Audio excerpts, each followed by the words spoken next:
Chairman, Your Excellency, my lords, distinguished guests, ladies and gentlemen, my co-chair, Michael Blacker, and the Indo-British Heritage Trust Committee, and myself, welcome you all and thank you for coming today for this very special and historic occasion. The Indo-British Heritage Trust was established to mark the 400th anniversary of the Indian-British relationship. In 1614, Sir Thomas Roe was appointed the first English envoy to the court of the Mughal Emperor Jahangir in Ajmer by King James I. By a happy coincidence, in the same year, a young Indian was brought to England by the chaplain of the East India Company, and he was trained to study Christianity, Latin, and English, and in 1616 was baptized in the city of London, and the name Peter was personally given by King James I.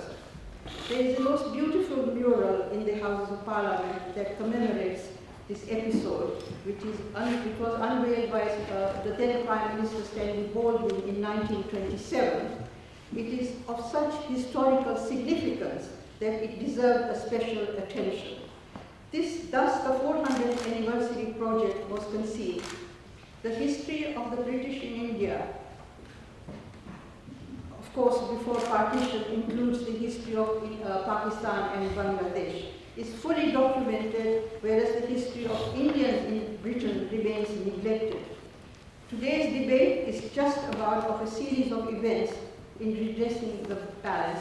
No history of the British Empire is complete without the history of the people of the empire in Britain. As a school child, I used to learn the glory of the British Empire, and outside school I used to campaign for the British to get out of India.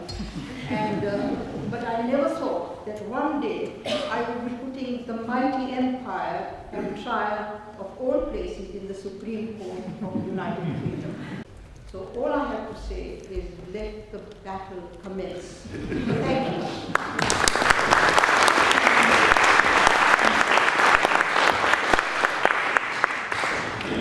Ladies and gentlemen, can I also welcome you to this historic debate which is taking place in the chamber of the Supreme Court, and to thank Kristen Badgama and her marvellous team in assembling a galaxy of speakers who will address you today. I suppose people, if they looked in through the windows of this historic building, would think it very odd that while the rest of the country and the world are talking about Scotland, we are having a debate about India. But I think it is essential that we have this very important debate. And I want to thank you for allowing me to chair it. My parents, if they were alive today, would be in awe of the fact that I was sitting in the seat of the President of the Supreme Court of England and Wales. At the end of the debate, I may take the seat with me. I will be clinging on to it to the very end, because it's a lifetime's ambition for a once unemployed barrister. Now, the motion before the House today is that this House believes that the Indian subcontinent benefited more than it lost from the experience of British colonialism. And like the best editions of Question Time, we are going to start with a vote. We're going to vote at the beginning, and we're then going to vote at the end to see if any of our, or all of our distinguished speakers have managed to convince you. Martin, as a former parliamentarian, and I would love it if this happened in the House of Commons, so we could see whether debates had any influence over the votes of those who were present. And can I see, and I'll remind you of the motion, that this House believes that the Indian subcontinent benefited more than it lost from the experience of British colonialism. Can I see those voting aye, those voting yes? Please raise your hands. Those voting no, those against the motion, please show. Okay, so could I please have, from this side, those voting aye? 32. 32. Those voting no? 25. 25. So at the moment the ayes have it. 25, is that? Yeah. 25. 32 to 25. We will then do a head count later on to see how many abstain. Ladies and gentlemen, the first proposition is going to be put by Nilofer Bhatia. There will be bells rung to indicate 4 minutes are up, and then a very loud bell when 5 minutes are up. This isn't a division bell, it isn't a fire bell, it is directed towards the speaker. So the speaker will have 5 minutes, but she'll be warned after 4 minutes that it's time to come to an end. The microphone will automatically pick up your voice. It's very sophisticated now. So, ladies and gentlemen, the first proposer of the motion, for the motion, Nilofer Bhatia. Please welcome her.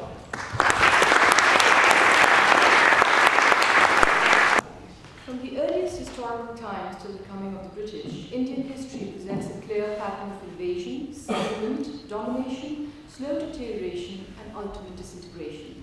This was the destiny of every invader from Alexander to Babur. Indian history shows that foreign domination has been the rule rather than the exception. The British came last in this long line and repeated what history had fashioned into a standard practice. The most significant historical phenomenon during this time was the development of the canal-irrigated zone in the Indus Basin in what is now Pakistan.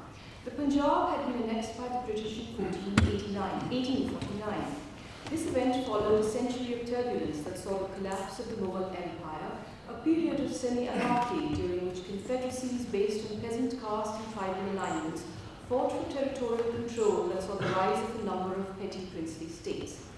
British rule brought stability to the Punjab. From 1885 on, the economy of the Punjab began to be reshaped by the unprecedented extension in agricultural production brought about by canal colonization. In the western Punjab, what is now included in Pakistan, the emergence of a hydraulic society combined with extensive irrigation schemes in the neighbouring province of Sindh led to the establishment of one of the largest irrigation systems in the world. Between 1885 and the end of the British rule in 1947, the canal-irrigated area in the Punjab, excluding the princely states, increased from under 3 million acres to around 14 million acres. The great bulk of this increase took place in the canal colonies, which experienced the greatest expansion in agricultural production in any part of South Asia under the British. Stretching over the Punjab and Sindh, this canal irrigation network entailed an extensive process of agricultural colonization and of land settlement schemes. The canal colonies proved a useful outlet for the demobilized Sikh soldier peasantry, which had run rampant over the province with the collapse of the Mughal rule. The Sikhs became the largest beneficiaries of land grants in the canal colonies in a successful effort to reclaim and rehabilitate them from their martial past. The great rise in agricultural production that ensued made this a surplus agrarian region, supplying the South Asian and export markets with such commodities as cotton, wheat, oilseeds, and rice. The spread of improved varieties of cotton linked the canal colonies to the world market and provided the basic raw materials for the textile industry. The accompanying rise of market towns reflected the expansion in trading activity as well as the beginnings of agro-processing with such enterprises as cotton ginneries and wheat flour mills. The Punjabis went on to contribute manpower and logistics support for imperialism's conflicts, with about half the British Indian Army recruited from the Punjab. Thus, the military became an important source of employment for Punjabis. The Punjab bourgeoisie had little reason to be alienated from British rule. Such was the weakness of dissent that even in the 1940s, there was not a single nationalist politician of all India's stature from the Punjab. The enfranchised peasantry did not turn to nationalist politicians, but voted for its landlord nominees in the Punjab National Unionist Party, that comprised of a cross-communal caucus in the Punjab Legislative Assembly. The influential elements of society appeased not with words or titles, but by the grant of valuable economic resources. In the space of 50 years, Punjab was transformed into one of the most important areas of commercial farming in Asia. The rural populations of the Punjab benefited from the more favourable ratio between land and man, and many thousands migrated to the canal colonies in response to the new labour opportunities. The extension of the agrarian sector in the Punjab refutes the argument that imperialism had a destructive impact on the subject economies, for in colonial Punjab the state attempted and achieved change at multiple levels. The Pakistani Punjab, where these canal colonies are situated, still depends predominantly for its agrarian viability on the irrigation schemes initiated during the past century. Today, the agriculture sector employs 45% of the labour force and contributes 57% in total export earnings and accounts for more than 22% of the GDP.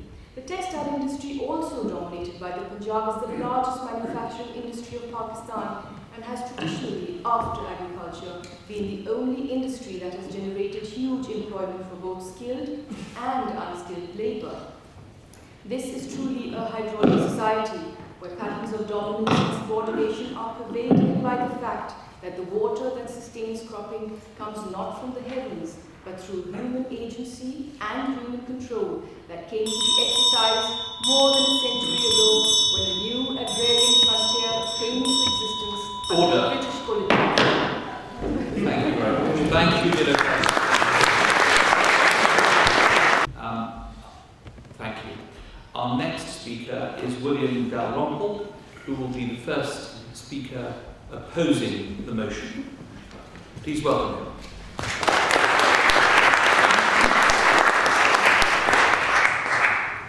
I think it's actually fairly quaint that you can have a debate in this year on whether colonialism was good for the natives. I hope that attitudes like that died out 50, 60 years ago.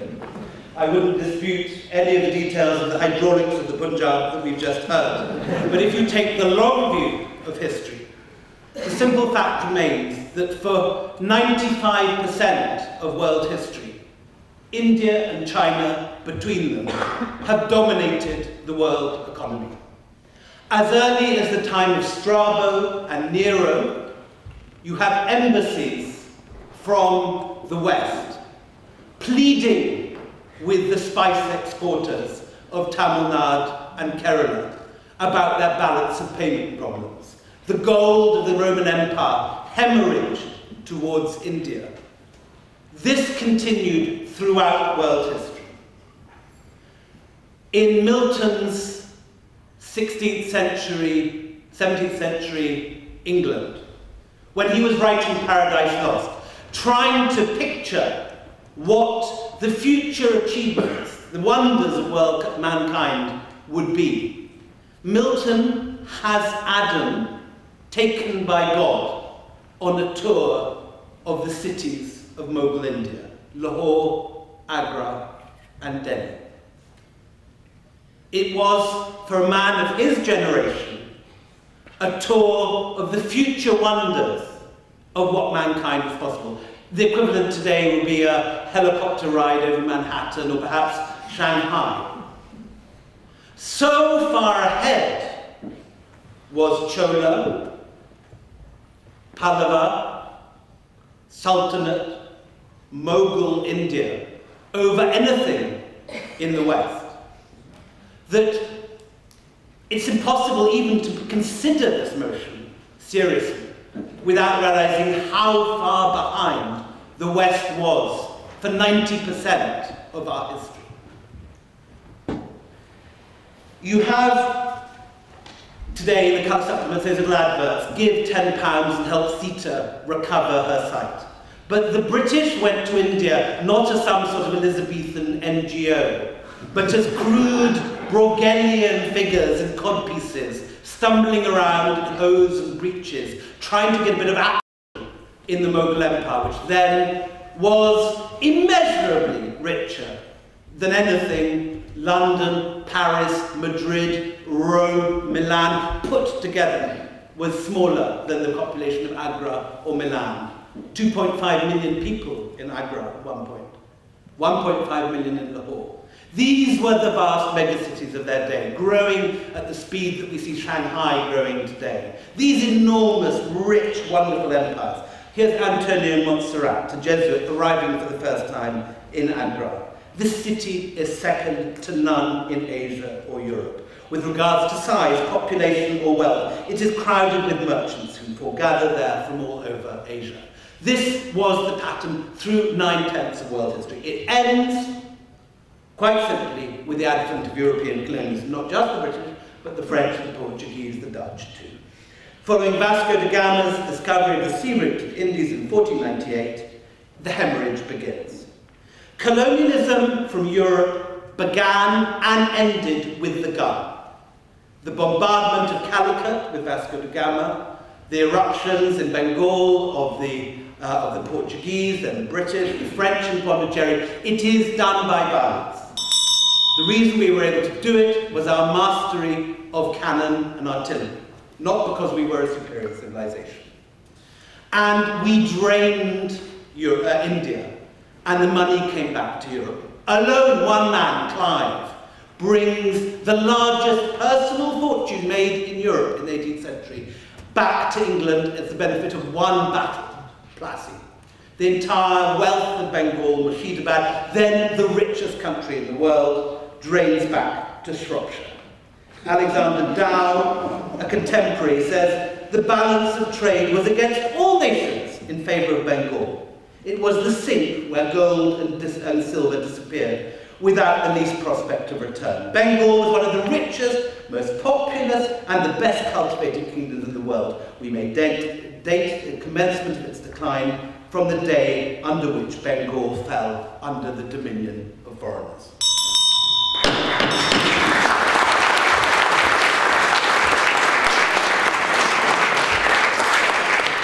Thank you very much, William. Our next speaker proposing the motion in support of Niloufar is Martin Bell. Please give a very warm welcome to Martin Bell.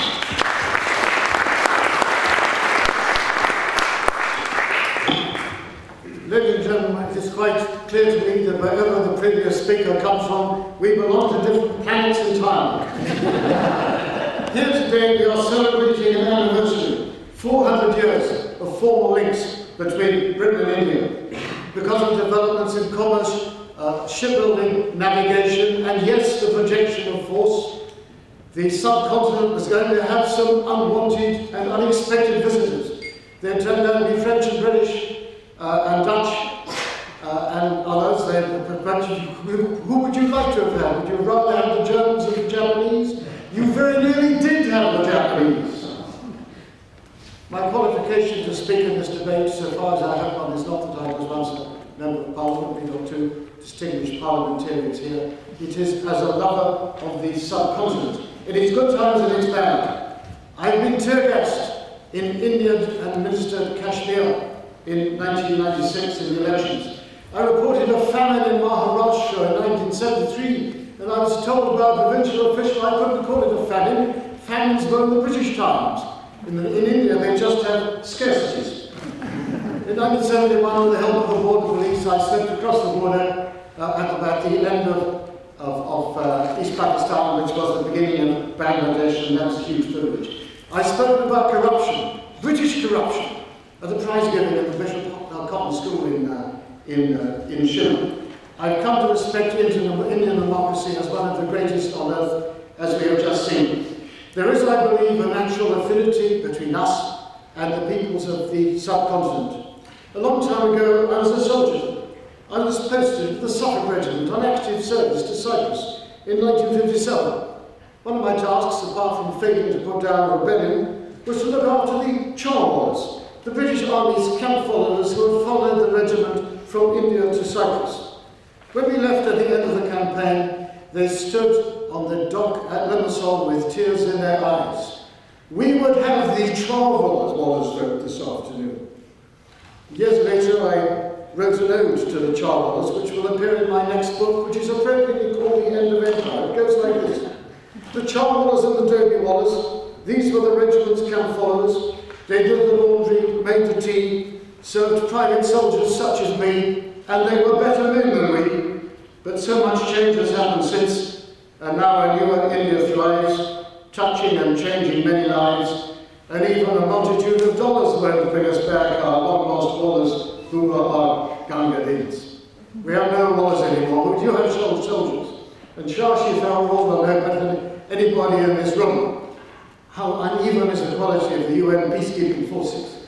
The blue helmets they can rely on more than any others are those from India, Bangladesh and Pakistan. And speaking of the eminent member, I would say that he's really on our side in this debate.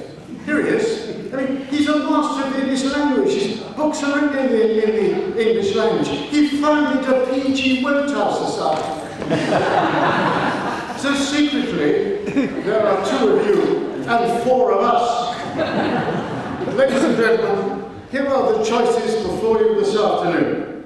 Simply put, would you like a subcontinent in which the English language is an advantage commercially and intellectually? Or would you like a subcontinent without the English language? Would you like it with Shakespeare or without Shakespeare? Would you like it with Whitehouse or without Whitehouse? Would you like it with the architecture of legends or without the architecture of legends? Would you prefer it with British engineered railways or without them? With the ambassador car or without it? Would you prefer it with its military traditions, the British traditions, or without them? Would you prefer it with bagpipes or without bagpipes? Would you prefer it with cricket or without cricket? With parliamentary democracy or without parliamentary democracy? With a free press or without a free press? Would you prefer it with the idea of liberty or without the idea of liberty? For us British, empire was an accident, but liberty was an idea, and it was the idea that undermined the accident. We have, all of us, benefited from the end of empire. We liberated you to be who you are, you liberated us to be who we are, but we benefit from empire, all of us. I very much urge you, especially the 25 dissidents, to change your minds and vote for this motion.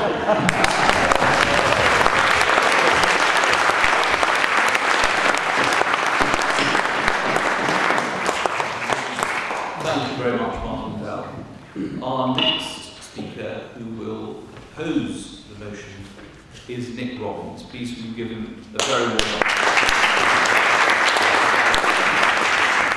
Thank you very much, Mr. Chairman. Just one clarification. I no longer work for HSBC. The one thing I learned from working for that company is HSBC stands for How Simple Became Complex, which I think is the story of our debate today. So we should rightly celebrate the 400th anniversary of formal relations between Britain and India, but we should strenuously oppose this motion. For just over half this period, relations was based on free exchange between nations. The tragedy was the 190 years from 1757 to 1947, when Britain turned from trader to conqueror. For most of imperial rule, per capita incomes in India were flat or falling, as its economy was contorted to serve the interests of Britain. The world-renowned textile trade was crushed, with the British Governor-General William Bentinck remarking in 1834 that the bones of the cotton weavers were bleaching the plains of India. Opium became one of India's leading exports, illegally smuggled into China to pay for the tea trade. And it had all started so well.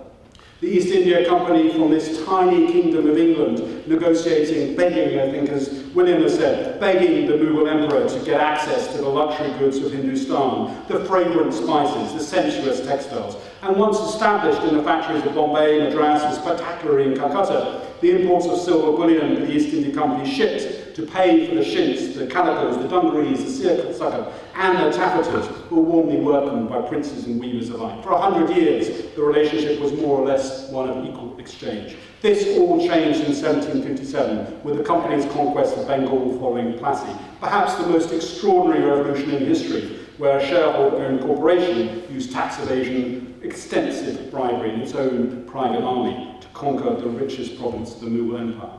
You don't need me with my 21st century perspective to tell you about the damage this did to India and its peoples. Listen to that great Scot, Adam Smith, who in his economic masterpiece, The Wealth of Nations, denounced the impact of colonies and monopoly corporations on human progress, particularly in India. In fact, adding a new section to his book to denounce the East India Company. Listen to that great Irish apostle of modern conservatism, Edmund Burke, who attacked British rule in India with the same venom with which he opposed the French Revolution and was the first person to identify the drain of wealth from India to Britain. And finally, take heed to the liberal English politician John Morley, Secretary of State for India in the early 20th century, who opposed the erection of the statue to Robert Clive, the victor of Plassey, outside what is now the Foreign Office, just a few yards from here. Morley argued that it would be much less trouble for all concerned if Clive had lost at Plassey.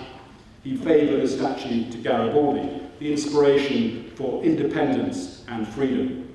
In sum, British rule in India started with the Bengal famine in 1770, in which 1 million died, and ended with the Bengal famine of 1943, in which 3 million died.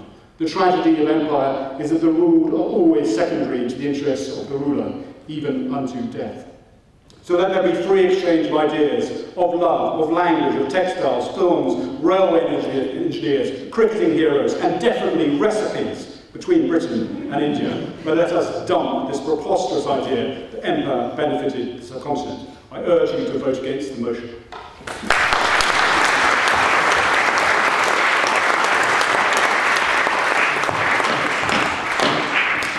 Thank you very much. Thank you very much. Sorry. It is like this in Parliament. Ladies and gentlemen, please welcome the final speaker in favour of the motion, Kwasi Kwarteng.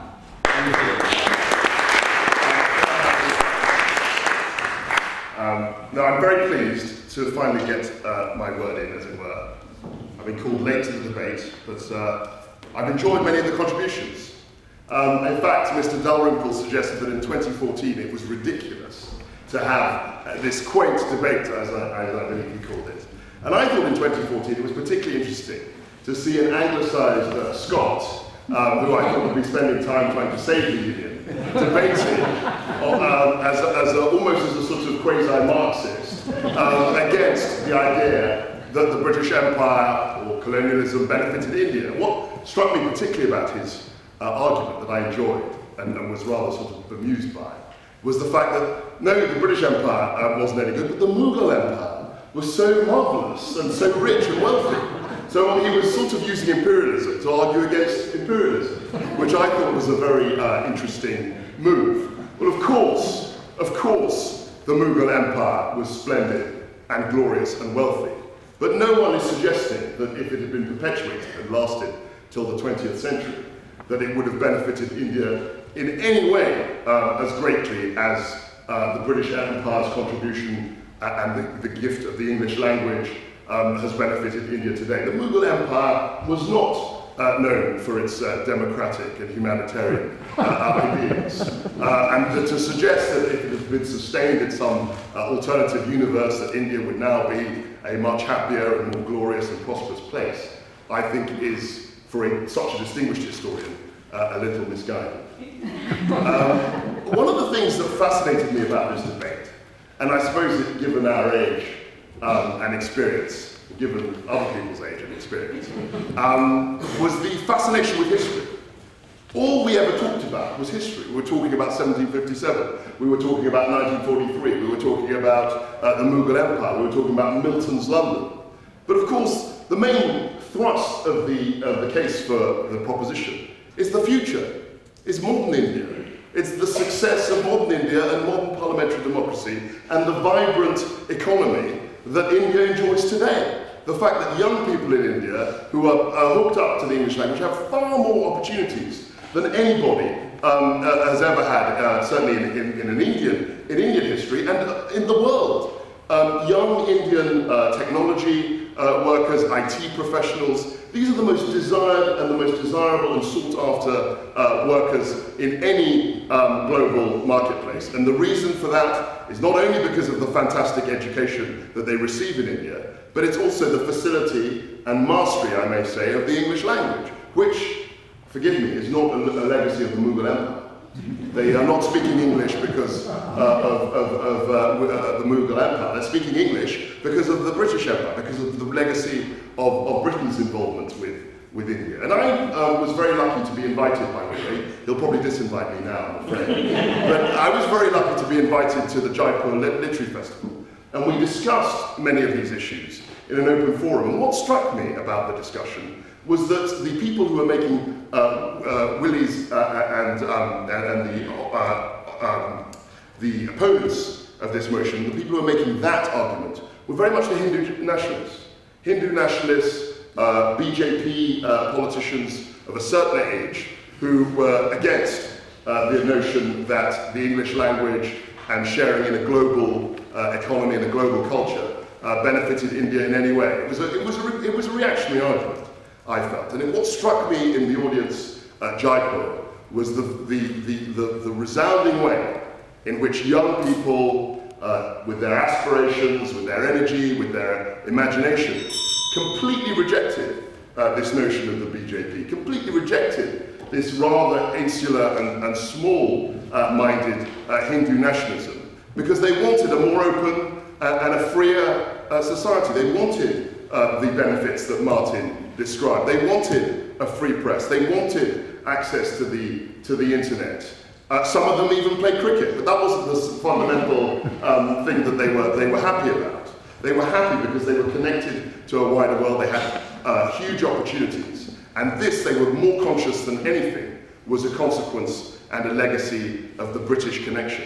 Now, this isn't to say that everything the British did in India for 300 years was fantastic, because it wasn't. There were appalling tragedies and crimes committed. But today, in 2014, when we look at the prospects of India, when we look at the journey that India has travelled, of course, Willie himself knows better than anyone. I mean, he's lived in India certainly longer than I have.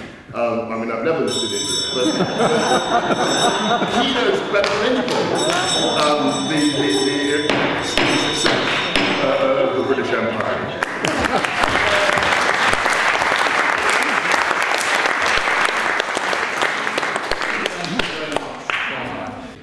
Our final speaker is Shashi Tharoor. We're very pleased to welcome him.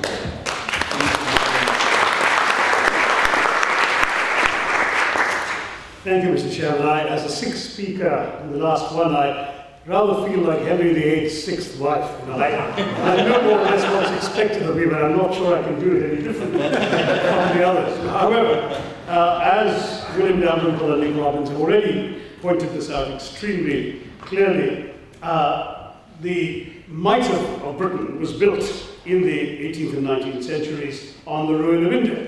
And essentially, when India went from 23% share of the global economy in the early 18th century to less than 4% when the British left, the reason that happened quite simply was because Britain's industrial revolution was built on the deindustrialization of India, the destruction of Indian textiles, their substitution by manufacturing in England, using Indian raw materials and exporting the finished products back to India. The handloom weavers of Bengal, for example, produced wonderful muslin, fine as the woven hair, some said, had their looms destroyed, their thumbs cut off in a notorious incident. Duties and tariffs were imposed on Indian cloth, while the British instead flooded India and the world with cheaper fabric, the cotton grown in India and the satanic mills of Lancashire. Not my phrase.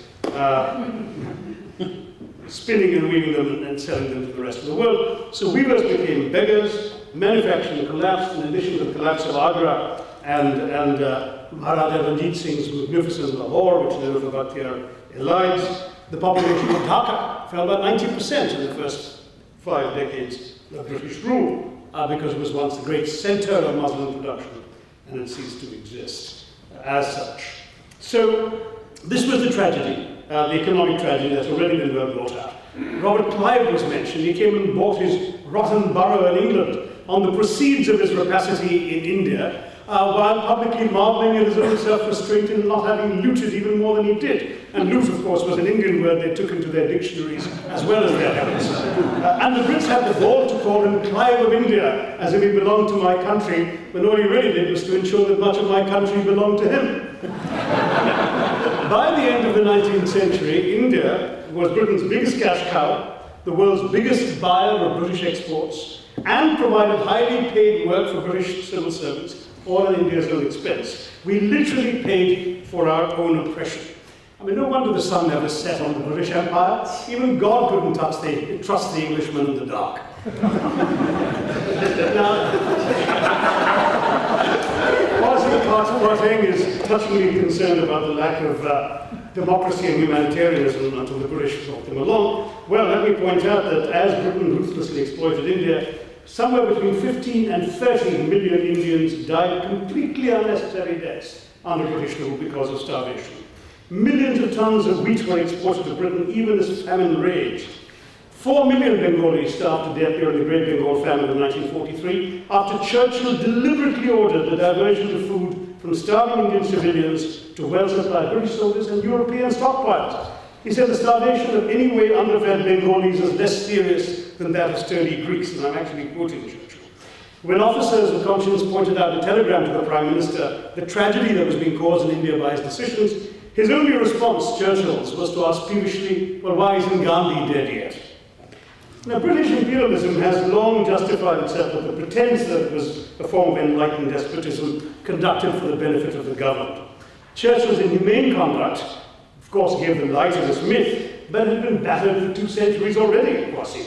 British imperialism had triumphed not just by conquest and deception, but by blowing rebels to bits from the mouths of cannons, massacring unarmed protesters at Jallianwala Bagh, upholding iniquity through institutionalized racism, exemplified by Churchill. Whereas as late as the 1940s it was possible for a black African to say with pride, moi je suis français, in West Africa, it was never possible for an Indian to consider himself British. He was always a subject, never a citizen. It actually took the end of British colonialism to make that possible. So if we took it for a historic view rather than a hydraulic one, I think we would not argue that India benefited more than it lost. The Indian railways have been mentioned. Lots of countries have built railways without being colonized by the British to do so. But what is more, it was a magnificent British scam because the investors from Britain were guaranteed rates of return double that of government bonds in this country, paid for by Indian taxes. Private enterprise at public risk, Britain's private enterprise, India's private risk. The English language, since 2 of you have mentioned that we are grateful for it, and we are, we're very happy to have Shakespeare and P.G. Wodehouse, but you could have sent us a whole bunch of toots and instead of sturdy Welsh master sergeants to impart it to us. Let me point out that English was not a deliberate gift, but an instrument of colonialism. Macaulay said very explicitly that he wanted to create a class of interpreters between the government and the British in order to advance British imperial goals. And let me finally point out Scotland, since our chairman mentioned it and no one took him up on it, which is quite simply, what cemented the union with Scotland? Very simply, before 1707, the Scots tried to set up colonies elsewhere in the world. They failed. It's when they joined England that the loot available to the East India Company kept Scotland ended policies. India gone. No wonder you need to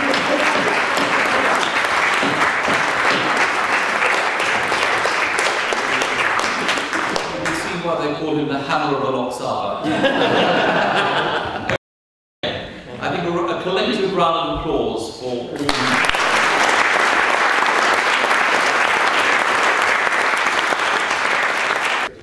The first thing I want to pick up is this idea of the law, which I think, given our surroundings and given the fact that a distinguished member of our judiciary has mentioned it, is absolutely central.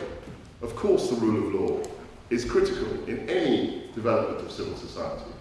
And it is true that the British Empire, or British colonialism, was in many ways responsible for the spreading of the rule of law across the empire.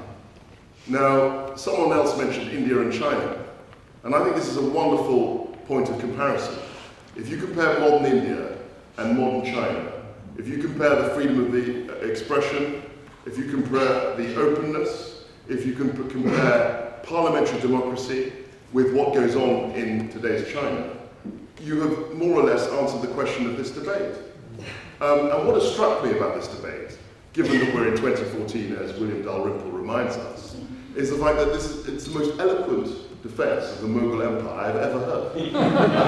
It's almost as if everything I learned about Mughal imperialism should be thrown out of the window, and I should recognize in the Mughal Empire as this great, enlightened, humanitarian, and recognizing equal rights empire that ever existed. Of course, this is a complete fantasy.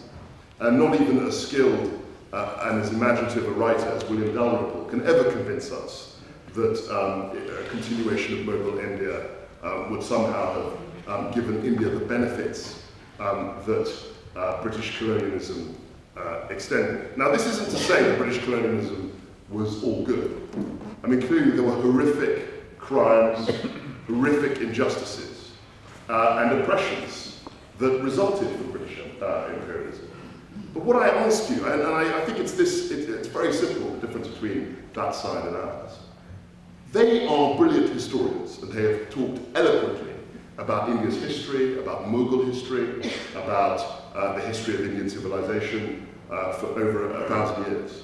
On this side, we're trying to look at the future of India.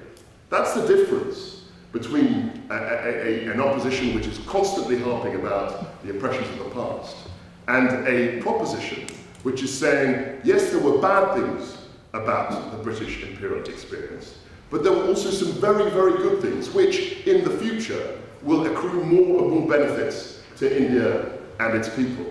And I urge you, when you consider your vote, to reject, I mean, history is fascinating, it's my favourite subject, but it's not relevant to India's future. The gifts, if you like, of British imperial connection, colonial connection, are things which India can use in its future. I think that the crimes of the past should best be left to the historians of the history books. Thank you. The first set of rebuttal from the opposition counsel, Shashi Tharoor.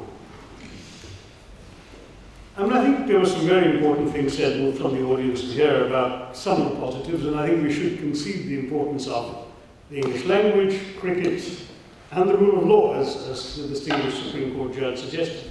But with footnotes to all of those, I'm afraid.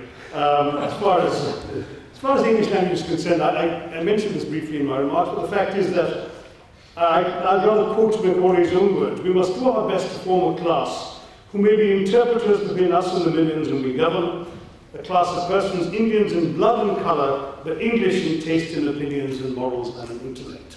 So the language was taught to a few to serve as intermediaries between the rulers and the ruled, and that we seized upon the English language and turned it into an instrument for our own liberation was to our credit, not by British design. And I think that has to be noted. The rule of law. I mean, obviously we're all glad to have it, but still Britain did saddle us with an adversarial system, excessively bogged down in procedural formalities, which Indians are very good at multiplying, a legacy of interminable trials and long pending cases far removed from India's traditional systems of justice. And the laws are enforced by a colonial-era police system, which in the British Empire was based on the Irish constabulary and not the London bobby. So it was not an instrument, it was not a community policing, but an instrument of oppression. And that, sadly, was the legacy we were given. Democracy. I mean, the argument that Britain left us with training quasi in self-governing institutional trappings of democracy is preposterous to anyone who knows how hard it was for the Indian nationalist movement to win even a smidgen of self-government after so many repeatedly broken British promises. And let me, about the experience of the instilling of democracy, read you a letter from Jawaharlal Nehru to Lord Lothian. British rule, he wrote, is based on an extreme form of widespread violence, and the only sanction is fear. It suppresses the usual liberties which are supposed to be essential to the growth of a people. It crushes the adventurous, the brave, the sensitive, and encourages the timid, the opportunist, the time-serving, the sneak, and the bully. It surrounds itself with a vast army of spies and informers and agents provocateurs. Is this the atmosphere in which the more desirable virtues grow or democratic institutions flourish? And Nehru went on to speak of, and I quote again, the crushing of human dignity and decency, the injuries to the soul as well as the body, which degrades those who use it as well as those who suffer from it.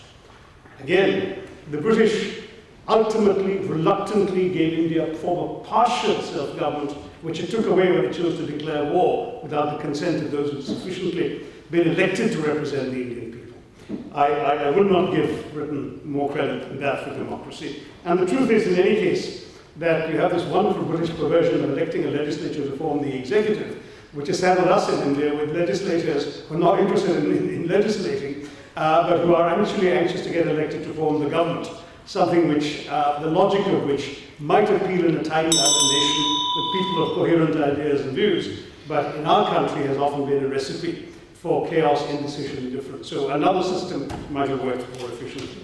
As for cricket, you're right. The Indian scholar said that it was a game, an Indian game accidentally discovered by the British. But we did invent it, perhaps, to humiliate us. We did it at the Oval this summer.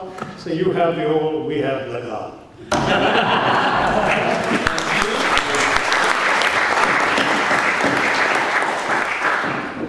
Thank you. Right. Yes, Martin now. Mr. Chairman, my Lord, if only your magnificent mastery of the gathering could be emulated in the House of Commons. I've never addressed a gathering with such a distinguished audience. Outshone the panel, easy in my case. Thank you very much for all your contributions. And yes, you were right about the rule of law. And we on our side, we are not defending the indefensible. Especially Churchill's Indian phase was especially reprehensible. But we are the cheerful side. We are celebrating. We are not the side of the whinging footnotes. We've got something to celebrate. We're celebrating 400 years and all that's come out of it. As for cricket, may I just point out, one of the great legends of both our countries is the Lord Webb of Pataudi, who's universally admired, played cricket for India and for Sussex, and he did it with one eye. There's been no good answer to the rule of law argument, the parliamentary democracy argument, the language argument. So all I'm going to do is to close with another of one of my dodgy poems. We haven't even mentioned Kipling. Do you want India with Kipling or without Kipling? I think we'll allow Martin his poem.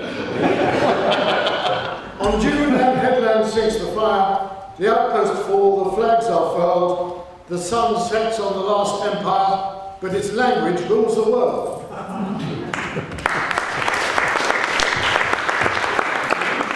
And now we go to the other side, and we're going to hear from Nick Robbins, who is going to speak against. I want to remind you of the motion. This House believes that the Indian subcontinent benefited more than it lost from the experience of British colonialism. Nick Robbins.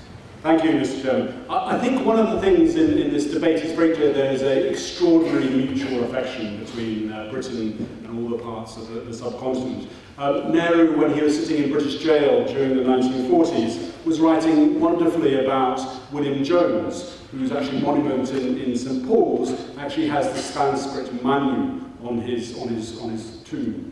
So I think we should recognise our mutual affection, but that shouldn't blind us to the evils of empire.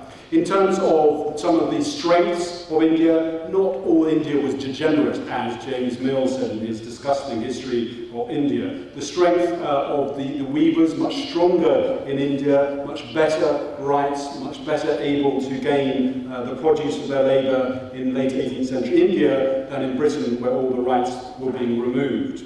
The comparison between India and China is a very interesting one because, of course, it was Bihari opium grown under East India Company monopoly, which was used to break the Chinese empire.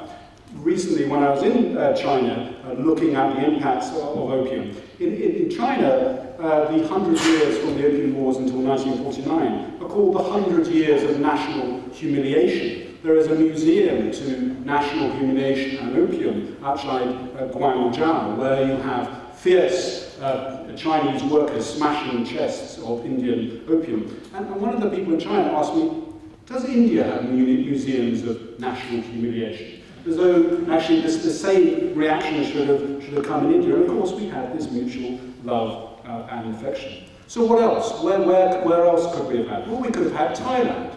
One of the very few countries which wasn't colonized. It has its own internal problems, but certainly a lot more prosperous than India.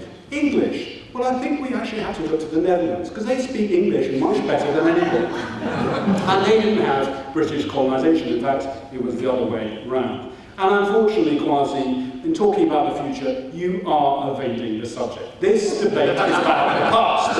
This House believes that the Indian subcontinent benefited more than it lost from the experience of future colonialism. And in that sense, I would look to Megna, the champion of the future, and vote against this motion.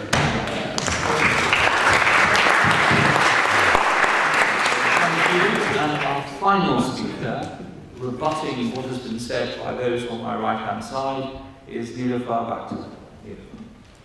By the end of Queen Victoria's reign, some 300 million Indians were ruled by barely 1,500 administrators of the Indian civil service. There were perhaps 3,000 British officers in the Indian army. Aside from the British regiment serving in India, the total number of Britons in the subcontinent at the end of Victoria's reign was around 20,000. If the Indian people had wanted to throw off their overlords in a more concerted effort than that of 1857, there would have been little to prevent them. The divisions within Indian society, however, meant that such concerted action was very unlikely to occur. Essentially, the British had no need to divide and rule. India was sufficiently divided to begin with. The English lingua franca has made our transition into the world community smooth, which is why our migrant class is sought after from the Middle East to the USA. The subcontinental immigrant is a story of success. The aliens had brought Sanskrit and the Mughals Persian, partly because the use of Hindi is not automatically acceptable in many parts of India, particularly in the south where it is associated with the old northern centres of power. English has remained the main foreign language in schools all over the subcontinent. Indeed, at some time in the early 21st century, India will become the largest English-speaking country in the world. The impact of the West on the Indian mind gave birth to liberal ideas and hastened the growth of modern nationalism. In fact, leaders who had had no Western education were condemned by a majority of Indians as undemocratic or reactionary. For example, the Hindu Mahasabha, the Jamiat-ul-Ulama, and the Jamaat-e-Islami leaders. India took what it wanted from the imperial experience, often adapting institutions and systems to its own needs. Cricket, the sport of the conquerors, is played and followed far more fervently and by many more people in the subcontinent than in England. No other activity has been so unifying and egalitarian as this quintessentially imperial game, which provides emotionally powerful links and friendships. The use of English is the language commonly used in administration, politics, novels, poetry, journalism, and much else throughout the subcontinent is a powerful bond, while the common law system is used, which is based on English common law. The foundations of explosive growth in modern times were thus laid down by the reforms of the British, so that even today, despite the continuing evidence of widespread corruption, governments of the subcontinent still accept the verdict of the voters when they go to the polls. Although it has been subjected to intense political pressure, the judiciary has, on the whole, retained a reputation for independence. The armed forces still bear traces of the British training and discipline that characterized the old Indian army. A minister in Attlee's cabinet made this remark, and I quote, "To know no ball from a googly and a point of order from a supplementary question is genuinely to have something in common." With this sentiment, I urge you all to vote for the motion.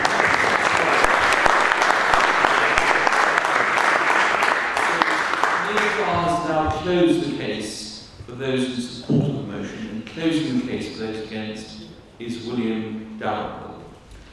Shashi very eloquently quoted Nehru when he talked about injuries to the soul. Perhaps we haven't on this side talked quite enough about that, because we talked about economics and the way we eroded the Indian economy. We haven't talked what we did to the Indian soul. We talked about the wonders of Shakespeare, but the reality is we promoted Shakespeare in such a way that today most Indians cannot read the great literature that was written in Delhi only 100 years ago. How many people in Delhi today can read Ghalib in Urdu? Very, very, very few. Fewer still can read Kalidas or great, great satirists like Krishnendra, who are only now being translated for the first time into a modern language. The reality is that 95% of Sanskrit literature remains untranslated into any language, modern language.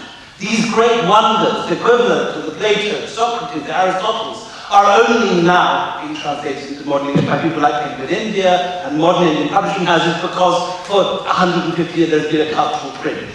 People have regarded Indian literature as inferior to the literature of the West because we taught them to do so.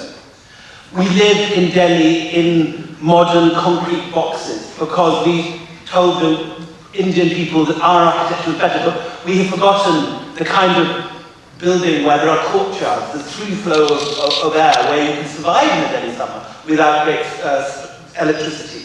We destroyed the Indian miniature tradition, the Indian sculpture tradition. We eroded every art form that there was by promoting our own arts above it. And Shakespeare, great as he is, there are so many other great Indian satirists, great Indian poets who are largely unread because of colonialism. Ultimately, though, I think it is a matter of economics, though. The reality is that when the East India Company was founded, Britain was generating only 1.8% of the world's GDP. India was producing 22.5%. In 1870, at the peak of the Raj, Britain was generating 90.1%, while India had been reduced for the first time to that of a third world nation, a symbol of global famine, poverty, and deprivation. We took away the literatures, we taught you to despise your culture, and we impoverished you. Today, we are beginning to return to the sort of world that Strabo recognized at the time of Rome. A world where, nearly 70 years after the last British returned, through the gateway of India, their waiting pianos fingers, we Farangis are no longer the gunboat riding colonial masters, but instead are reverting to our traditional role vis-à-vis India and China, that of eager consumers of the much celebrated luxuries, goods, and services of these. And my thanks again to the speakers. To get these distinguished people round one table on a Thursday afternoon is a pretty amazing achievement. So, a final round of applause for our platform.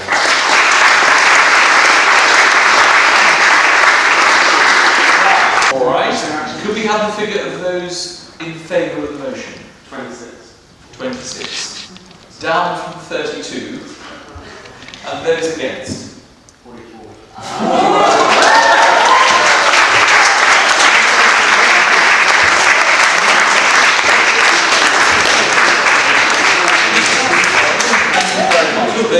The motion is lost. Now, can I finally thank Air India for their support for this amazing event?